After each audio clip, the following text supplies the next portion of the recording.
இந்த ஆண்டில் 11 புதிய உறுப்பினர்கள் இருக்கிறார்கள். பன்னாட்டுக்கு $1000 சங்க செயலாளர் எம்ஜே பயந்துள்ளார்கள். பசிப்பிடிப்பு திட்டத்தின்படி சுமார் 2000 நபர்கள் முன்னெடுக்கப்பட்டுள்ளது. ஆதரவு சிறப்பு திட்டமான தலைக்கோசம் 100 நபர்கள் வழங்கப்பட்டுள்ளது. சேவை திருவிழாவாக முதலீடுவாசிகளை ஆங்கில சுற்றுலா அழைத்திருந்தது. பொது மருத்துவம் நடத்தி ரூபாய் 800 நபர்களுக்கு பயனளித்துள்ளனர். மாணவர்களுக்கு மருத்துவத் துறையாக மொத்தம் 350,000 அளித்துள்ளனர். மேலும் சங்கத்தில் மருத்துவத்தினர் பொறியாளர் ஆகிய நடத்தப்பட்டுள்ளது. இதுவரை 6 நகர்ப்புற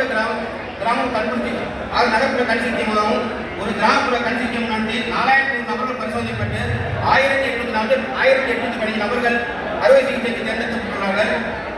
இந்த ஆண்டில் இதுவரை 38 கண் ஜோடி தானங்களை பெற்றுள்ளது. இதுவரை கும்பகோணம் கோஸ்ட் லைன் சங்கம் 3321 ஜோடி கண்தானங்களை பெற்று மாவட்டத்தில் முறையீடு கொள்கையை தெரிவித்துள்ளனர்.